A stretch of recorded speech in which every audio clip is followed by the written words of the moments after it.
Hey everybody, it is ElCid932 on YouTube. Thank you for joining me for episode 3 of Love is Blind UK Season 2. Make sure you have liked the video. Please make sure you subscribe to the channel and look at all the content around because we're doing wonderful new things around here. So let's get to it because we left off and we got so much to say. Okay, so much here. So Sophie says she feels rejected by her strongest connection, Kieran. And she opened up to him, and it's not just a gift. You know, the gift is super thoughtful, and it had his scent in it. It's like he's putting his scent on Megan. It's a bold statement. Megan and Sophie are sitting on the couch in the women's lounge, and she says she didn't want Megan to feel uncomfortable because she felt disrespected by Keegan. So Sophie is saying he was not transparent with her. They built a connection, and that his action to Megan was serious. And he's saying, you know, what he's saying to Megan may be the same thing he's saying to her. And I'm like, girl. She's clearing the air, but no hard feelings. I said, you trying to fish. And Megan, I'm glad you did not tell Sophie exactly what he said to you. I'm so glad you didn't. But she was fishing. Of course, he may say the same things. He's the same person. But I understand what your thoughts are. The gift wasn't meant to be disrespectful. Y'all are all competing for the same 10-15 men. So obviously there may be some people who have the same connection or connection with the same person. It's not that the gift was disrespectful. You should be upset with production for scheduling it where she got her gift before you got your date with him. So Megan stayed quiet during all this, talking that Sophie was doing, and she says she wants to chat with him about the connection to see what went down. And I'm like, why? Why do you want to know what he said to Sophie? I don't like when people bring up somebody else's name on dates. Leave it alone. So next we see Jed. He's trying to keep an open mind, doesn't want to rush, and then we see Bardha. And they're happy to hear each other. So she asked him, what about tattoos? He said he has put some thought into it, but he's a perfectionist. And he wants to save his first tattoo for something that represents the family they're going to have. So he asked about her accomplishment, and she said it's been growth. Her family migrated because of the war, and her family did not speak English when they arrived. She's been working since she was 13 and has always helped her family. She said she feels her family has been closer because of this and proud that they are so proud of her, and she's at the highest level she can achieve at her job. Wonderful, Bardha. And he, says he has the most notes about her, and it is to remember all of this and to remember them. Now, another man later on, y'all gonna see in another episode, say he ain't take much notes because he don't need no more. Yet here we have Jed saying, I need to commemorate everything. So Bardha said she is getting butterflies from Jed. You know how I feel about them butterflies. And Jed said he really fancies her. No, Sarova and Kel have a reveal, y'all. Oh my word, I was waiting for this. Pakistan and India. I was waiting for this. So they were both kind of hesitant. I was like, is it bad news they were thinking? Are they nervous? Why is it? And it seems like he's looking for rejection from her and she's looking for acceptance from him. But she does initiate a kiss, okay? And he's okay with it. There's a deep hug. He is dressed in a traditional formal sherwani. I learned that a sherwani is a long coat-like garment or a formal jacket or wedding attire. Apparently this is wedding attire, and I was like, ooh, Kel, you came here in your formal Pakistani wedding attire knowing you were going to meet your wife, and I love it. So he does propose again. He does have to scoot over to get closer to her, and she wasn't, too bad about that. She accepted him getting closer, but she thinks he's gorgeous. He's more than a 10 out of 10. He's so handsome. And he feels like he won the lottery because she's absolutely beautiful. Now, he says, I love you. And he said, you don't have to say it back. It doesn't come easy, but it does feel right. And she does say she wants to say it back. And she tells him, I love you as well. She said she doesn't want to go. And he said, this is everything he could hope for and more. And she, felt like she knew him and it felt magical and right. And he cannot wait to spend the rest of his life with her. So it was a cutesy reveal. Okay. I still am hesitant about this whole family mashup. I need to see that before I'm like, okay. Patrick and Anu, every time they're together, he said his growth is a spark that he wants to explore with her. And she's still a mystery to him. He asked her to sing for him, and she just laughed, and she's like, just because I sang with famous people doesn't mean she's an amazing singer. And I was like, okay, I would have joked and said, people pay me to sing, and I ain't doing it for free on Netflix. But girl, this is free advertisement. Definitely this is advertisement for you. But she doesn't want to brag. She actually, kind of like diminishes herself. And I was like, but you're a performer. So that was interesting. And Patrick said he doesn't like that. He said society makes us humble. And she wants people to like her for her and not her accomplishments. While I understand that, you are the person that accomplished it. They aren't citing the goal, it's the fact that you made it. I think it's a difference in perspective. What do you think? So Patrick said, what if her family rejected him? She said her mom is her best friend and she knows better for her than she does for herself. I said, well then why does mama be matchmaker? Why is Netflix and Love is Blind here to be your matchmaker if mama is best and mama knows everything better than you do? So she says, if a mama says no, she gonna listen. And I said, run, Patrick, run. He said he won't listen to his people. He said he finds us low vibrational for you to seek the approval of others. You got to live for yourself and live your life completely for you. He says you will live the rest of your life trying to people please. And that is, don't listen on society. Focus on what's best for you. He said when he found his spirituality, he got selfish in a good way. And now he knows himself, he knows his life, and knows what he wants. So she's a little confused and she's like, wait a minute, we might not be as aligned as I thought. It been that way, Anu. Y'all been that way. When he was more spiritual and listening to his spleen, and you talking about you are Catholic and you fast and pray with your family, it been not a match. So what do you mean now they may not be in alignment? Girl. So he said his spleen is silent and something has shifted. The song they sing is I Hold My Breath. Now in the men's lounge, Devla is, say he knows who his wife is. He could not sleep because Katisha is on his mind and he's trusting the good energy they have. Now, Katisha is happy, to be there with him. And he asks, how would our relationship look? And he says, we'll have a jar that we'll pull out, different things we want to do for the week, like a date night, building a fort. And she's like, oh, this is all great, green flags. On the next date, Devla, has flowers for her in the pod. And, he says his feelings for her are different. He wrote her a cute poem. She thought it was nice and thoughtful. And, he said his friends are going to end him.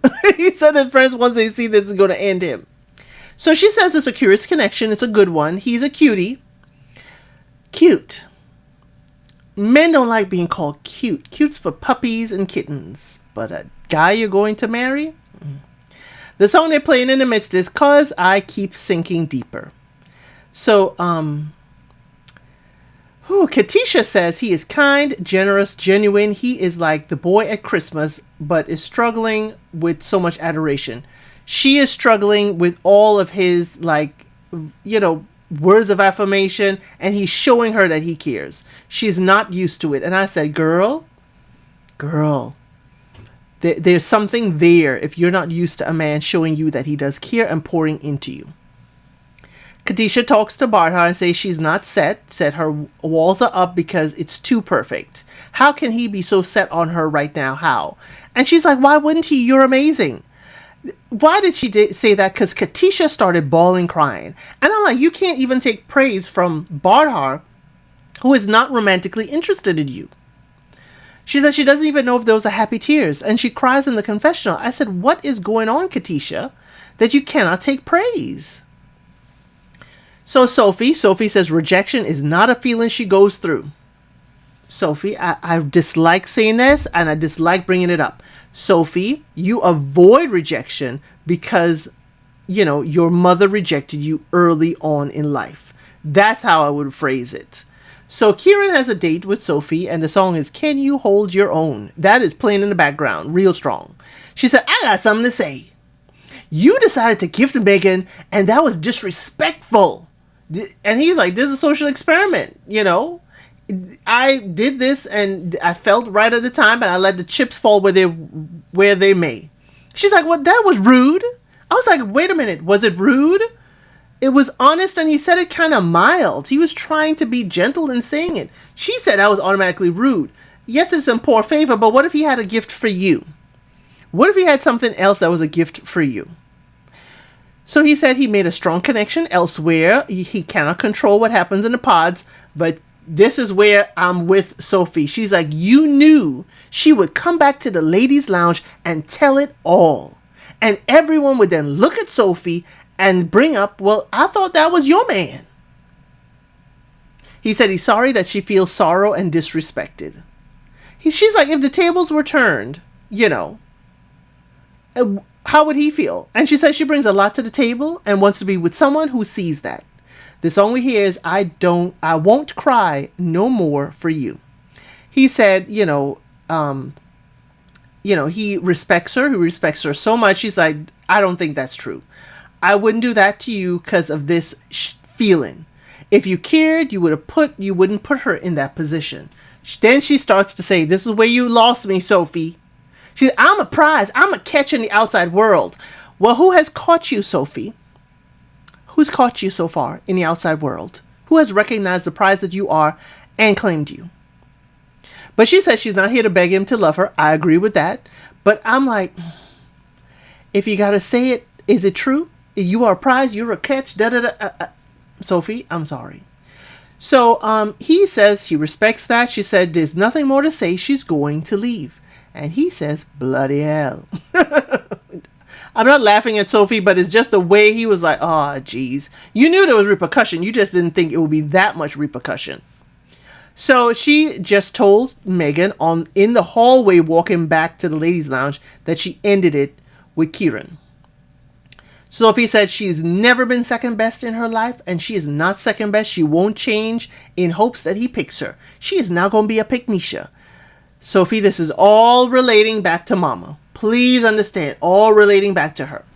Now, Kieran said he knew the gift would have repercussion. He cares about Sophie, and he is sad that she's upset. Sophie does sit in a corner and cries, and she doesn't want to cry over a stupid boy, is what she said. And it feels like someone else is certain about their person, and the other ladies are certain about their person. Why is she in this limbo? And she feels like she's done. She says she didn't find her husband here, but it's okay. It's okay to be vulnerable. It's okay to be herself. And she said, you know what? F this. I'm going home. I was like, ooh. In her confessional, she said there are 8 billion people on this planet, and there's one for her. And she goes to the backyard to get production to take her mic off, and she is gone. I was like, Sophie, that was a lot. That was a lot, but I liked it. I really did like that bit of drama. Okay? I really did like that bit of drama. Patrick and Anu, he said he hopeful that this new day will bring them into alignment. She thinks she is cautious for the day because she's been burnt before. Now, he plans a spa date. He declared that she is the one for him. He wanted to do a self-care date, okay? And he does acknowledge he goes to the spa a lot. He is about self-care. And she said, hey, I don't want to mess up my makeup by doing all this spa stuff. And he's kind of like, I planned this day for you. And I had food. Okay. So he said today is about clarity. He said he talks about all that she has added to his life. And when he asked her, she ain't got much to say. She's like, she's just her. She just brings herself. I said, did she understand the question, or was this editing by production? So he asked if she's open for a proposal. She said, oh, she's eating the sushi. She really can't talk. She really can't talk. And giving these yeah answers. And I'm like, girl, just tell the man you don't like him. Asked her if she can sing again. She said, maybe she'll sing for him. And I'm like, ooh, that doesn't look good. Because she was heeing and hawing like, maybe I'll sing for you. So she said she's feeling confused. And he said the connection is gone. She's holding back. He's like, the connection is gone after this whole thing. You don't want to do the spa day. You don't want to sing for me. He's like, the connection is gone. So we see Katisha. She says she knows where she stands with Demela, but not with Javin. And she wants assurance from Javin that this is going to work. So she talks to Javin. She wants to talk about the connection. He said it's comfortable. It will be what will be. She's like, wait a minute, you playing cool? He's like, he'll play it no other way. And I'm like, he is playing too much. He said there's fear and vulnerability. He said 2 years ago, he was seeing someone for 10 months. It's the first time he was vulnerable. And he didn't feel like he was getting back 100%. And that really affected him. He said he found that trust, he does not trust easy, but is willing to give people the benefit of the doubt. Now, she does mention her other connection, and I'm like, why are we talking about our other connection again? Okay? So she says she knows where she stands with her other connection, but she does not know where she stands with him. That her other connection has made grand gestures. So he is laughing, and he said he doesn't do grand gestures. That's not him. He said if he's not number one, that's how it is. And if she's having doubts, then that's it. He said he is cool. Go be with who you are comfortable with. And she said her head is scrambling. She said one guy is treating her up front, like he wants her, and the other guy is slower and is her usual type and it scares her. No, Katisha, here's what's happening. You're used to Javin. You're used to Javin, and he is not showing you any grand gestures. He is not telling you how he feels. And you probably were using this moment to push him to act and scramble and fight for you. But the laugh and joke is on you, because Javin said, I ain't fighting for nobody. I ain't going through all this mess. I'm going to just sit right here and you do you, boo. Call me if you want to. If it's not me, it's okay. That's what Javin is doing, and that's what he is saying. It didn't work out the way you wanted. So he goes to the men's lounge and he tells everything. And he says, oh my gosh, the other guy is love bombing her.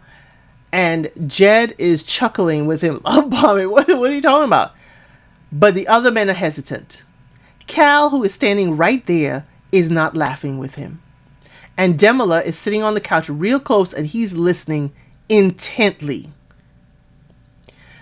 I made a post on my channel about this. You'll see the post of Demela sitting there with another guy and they both looking like, say what now? So, Javin said he is not going to tell her a fairy tale. He will tell the truth, and he needs to see her again to tell her how it is. And he makes these little snide, like if they're supposed to get married now, she would have to propose to him. Say what now? Megan and Kieran. She needs to know how it ended with Sophie. I'm like, why? That ain't your business. That ain't our business. Just, oh my God, just let it go. Oh, jeez. So Megan, she wants to get it out. She knows about the date. And he says the gesture. It was a risk he was willing to take. And the risk is because she means more to him. And he wants to only do this journey with her. Kieran, you only have her. Because remember Sophie? She left. She gone. So you only have her. So this is kind of like a hollow declaration. He loves that he, can be transparent with her. She's excited for the journey. He's falling for her, and she can see herself falling for him. The song, they say, is Feels Like Home. Now, Jen and Bardha, this is soon becoming my favorite couple, but I hate saying favorite couple too early. But Jen and Bardha, he can't live without his family. When she asks, what can you not live without? And she is in her feelings about him. Then he says, you got baby names, don't you? And she's like, oh, I always partial to the name Sunday. He's like, well, we're going to have a baby with the name for every day of the week. And she is just cackling, laughing. And he is everything that she's looking for in a husband. They have another date, and she created a game night, like a search a word, and tell him he needs to find words. She's not going to tell him what's in there. Just find it. And they have dinner together. And, the words he finds include children, names, falling in love. And, he feels the same, if not more, that he's falling for her since the second date. The song they play for them is I Feel It. And he shows the men the game in the men's lounge. Now, also in the men's lounge, Demela feels that Katisha is torn when he asks her about, their connection. He doesn't know what she's telling Javin. But he doesn't care what someone else is doing. He's only showing who he is. He said he doesn't want any animosity, but if the love is there, it's there. And if it's not, then it wasn't meant to be. So Demela tells us he's falling for Katasha, and he's falling hard. And she is the only one he wants to speak to, and he is showing her that he wants to marry her.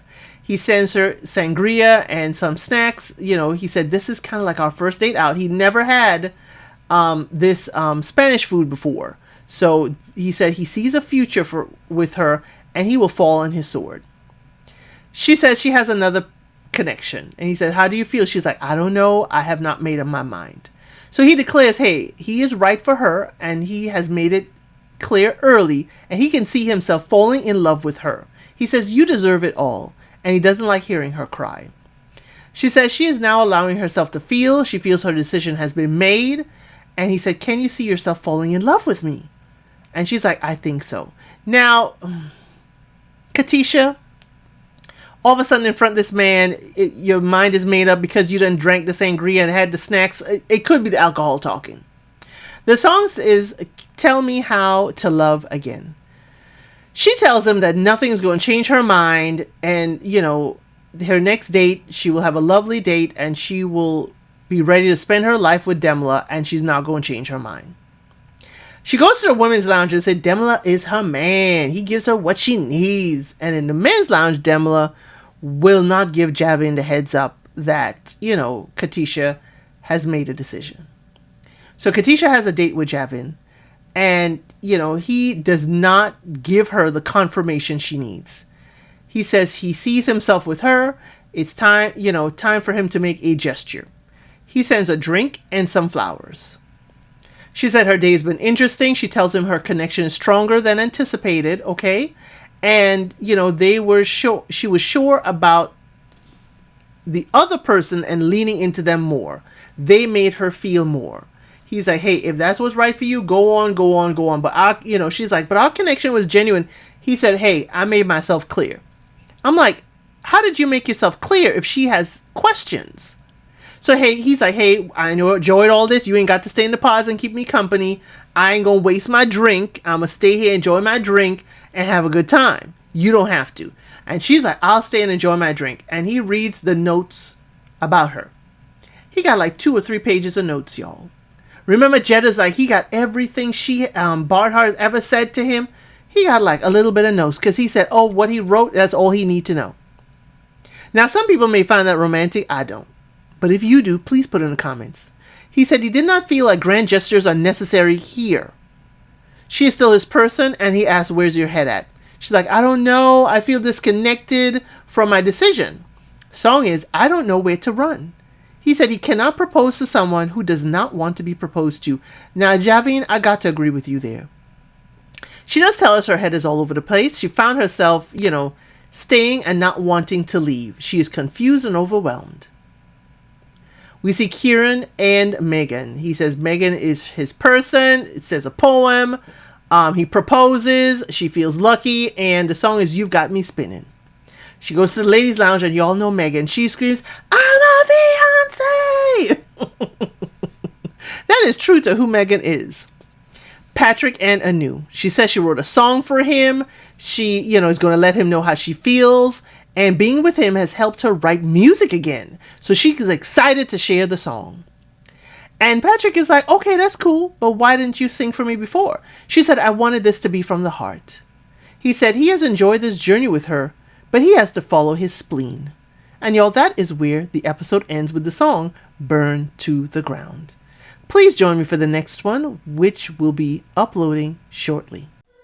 Thank you for watching. Please like, share, and subscribe to the channel.